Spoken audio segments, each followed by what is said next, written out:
ചേച്ചി ഇന്ന് മത്തിയാണ് കേട്ടാ. മത്തി ഇന്ന് മത്തി 50 രൂപയ്ക്ക് കിട്ടിയതാണ് കേട്ടോ. 50 രൂപയ്ക്ക് കണ്ടോ കുറയാതെ കിട്ടിയണ്ട. 50 രൂപയ്ക്ക് കുറയാതെ കിട്ടുന്നുണ്ട്. ഇത് ഈ അമ്മ ഇരുന്ന് വെട്ടുവാ. നീ വെട്ടി ഇതിനെ ചട്ടിയിലാക്കണം. വെട്ടി എന്തുവാ പറ്റിക്കുവാണോ അമ്മേ? അതെ, പറ്റിക്കാനല്ലേ?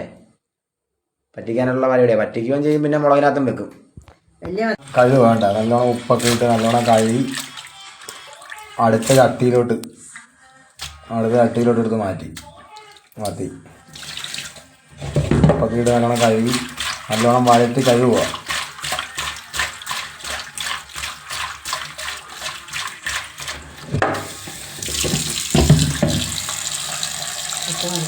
മൂന്നാല് പ്രാവശ്യം കഴിയണമല്ലേ? ആണല്ലേ? 5-8 പ്രാവശ്യം കഴുകി മീനാണ്. തെറ്റുമത്തിയാണ് എനിക്ക് കഴുകിയ ചട്ടിയിലോട്ടാക്കി അടുത്ത ചട്ടി ഉളുമ്പ് വേണ്ട, ഛർദിക്ക് ഉളുമ്പെല്ലാം കൂടെ തിന്ന് 5-8 പ്രാവശ്യമൊന്നും അല്ല. തേച്ചിട്ട് പിന്നെ പതച്ച് മാറി. ഇതാണ് അതേ ഉള്ളിയും പച്ചമുളകും എല്ലാം അരിഞ്ഞിട്ടിരിക്കുക. എല്ലാം അരിഞ്ഞ് റെഡിയാക്കാൻ പോവുക. അപ്പോൾ ഇനി വേറെ എന്തൊക്കെയാണ് ചേർക്കുന്നത്? ഇതിനകത്ത് ഇഞ്ചി, വെളുത്തുള്ളി, പച്ചമുളക്, കരിയാപ്പല, മുളക് പൊടി, മഞ്ഞൾപ്പൊടി എല്ലാം ഇട്ട് നല്ലവണ്ണം ഉപ്പൊക്കെ ഇട്ട് നല്ലപോലെ ഞെവിടിയിട്ട് അത് കുളമ്പുള്ളി ഉപ്പും വെള്ളം എല്ലാം കൂടി ഒഴിച്ച് തിളപ്പിക്കും. തിളച്ച് കഴിയുമ്പോൾ ഈ മീൻ അങ്ങോട്ട് പെരക്കി അങ്ങോട്ട് ഇടും. മഞ്ഞൾപ്പൊടി ഇടുകയാണ്. മഞ്ഞൾപ്പൊടി ആഡ് ചെയ്യുന്നു. മഞ്ഞൾപ്പൊടി, മുളക് പൊടി, കുരുമുളക് പൊടി. പിന്നെ അടുത്ത കുരുമുളക് പൊടി ഇടും.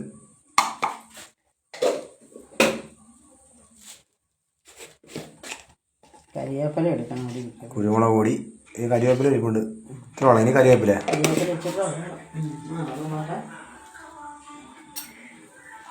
ഈ കരിവേപ്പില, മഞ്ഞൾപ്പൊടി, കുരുമുളക് പൊടി, മുളക് പൊടി, കരിവേപ്പില, ഇഞ്ചി, വെളുത്തുള്ളി, ഇഞ്ചി ഇടും. എല്ലാം ഇട്ടിട്ടുണ്ട്. ഇപ്പം ഇത് തേങ്ങാപ്പീര ഇടുകയാണ്. തേങ്ങാപ്പീര ആഡ് ചെയ്യണേ. തേങ്ങാപ്പീര ആഡ് ചെയ്യുക.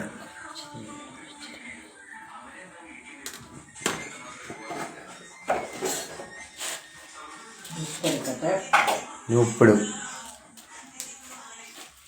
ഇതെല്ലാം കൂടി തിളപ്പിക്കും അല്ലേ?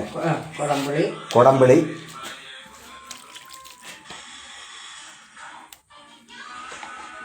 ഇത് പറ്റിക്കാനാണ് കേട്ടോ. പറ്റിക്കാനുള്ള പ്ലാനാണ്.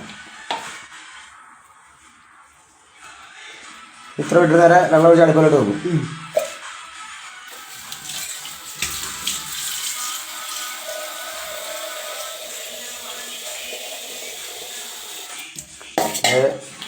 നല്ലോണം എല്ലാം കൂടെ മിക്സ് ചെയ്യണം കേട്ടോ. എല്ലാം കൂടെ നല്ലോണം മിക്സ് ചെയ്ത് വെള്ളം ഒഴിക്കും അല്ലേ? കുറച്ച് വെള്ളം ഒഴിക്കണേ.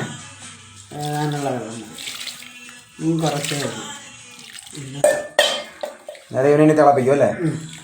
ഇത്ര ആയിട്ട് നേരെ ഇനി തിളപ്പിക്കാൻ പോകണം. അത് അടുപ്പേലോട്ട്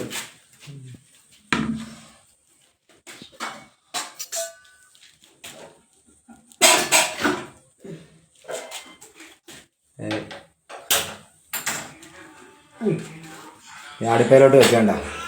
ഇനി ഇവൻ വെട്ടിത്തിളയ്ക്കും. കണ്ടത് നല്ലോണം തിളച്ച് ഇതെല്ലാം നല്ലോണം അടിപൊളിയായിട്ട് തിളക്കുകയാണ്. നല്ലോണം തിളച്ച് കഴിയുമ്പോഴത്തേക്ക് മത്തി എടുത്തിട്ടല്ലേ? നല്ലോണം തിളച്ച് വെട്ടി മറിയണം. വെട്ടി മറിയുമ്പോൾ മത്തി അങ്ങോട്ട് അടിയും. നല്ലത് കൊച്ചു മത്തി നല്ല വെള്ളവിളാന്ന് എല്ലാം കളഞ്ഞത് നമ്മളങ്ങോട്ട് റെഡിയാക്കിയത് വെള്ളം തോർത്തി അങ്ങോട്ട് ഇവനെ അങ്ങോട്ട് വിതറും. ഇത് കഴിയുമ്പോൾ ഇവനെല്ലാം കൂടെ എരിവും പുളിയും മഞ്ഞൾപ്പൊടിയും മഞ്ഞളും എല്ലാം കൂടെ ഇതിനകത്ത് അങ്ങോട്ട് കയറി പിടിച്ച് കഴിഞ്ഞ് ഇളക്കം കൂടെ ഇളക്കും. ഇനി ഇരുന്ന് അങ്ങോട്ട് ഇവൻ പറ്റി നല്ല വെട്ടി തിളയ്ക്കും അല്ലേ? വെട്ടി തിളച്ച് കഴിയുമ്പോൾ പറ്റി ഉപ്പൊക്കെ നോക്കി ഇച്ചിരി പച്ചവെളിച്ചെണ്ണയും കൂടെ ഉണ്ടെങ്കിൽ ഒഴിച്ചാൽ കൊള്ളാം. ഓക്കെ, അങ്ങനെ ഒഴിച്ചാൽ ഓക്കെ അല്ലേ? അങ്ങനെ ഒഴിച്ച് കഴിഞ്ഞാൽ മത്തി ഓക്കെ ഗൈസ്. ഇതിന് പറ്റണം, ഇത് നല്ലോണം പറ്റി വരണം. അപ്പം മത്തി പറ്റിച്ചത് റെഡി. ഇത് പറ്റി തിളച്ച് കഴിയുമ്പോൾ റെഡിയായി. അത് കറി റെഡിയായി കണ്ട.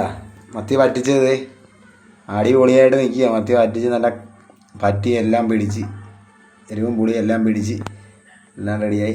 ചോറിനകത്ത് ഇട്ടിട്ട് മാറ്റി. ചോറ്, മത്തി വറുത്തത്, മത്തി പറ്റിച്ചത്, മത്തി മുളക് ഇട്ട് വെച്ചത്. അതെ. അപ്പം ഇനി അടുത്തൊരു കുക്കിംഗ് ഷോ വീഡിയോ ആയിട്ട് ഇനി അടുത്ത പ്രാവശ്യം കാണാം. Okay guys, good night.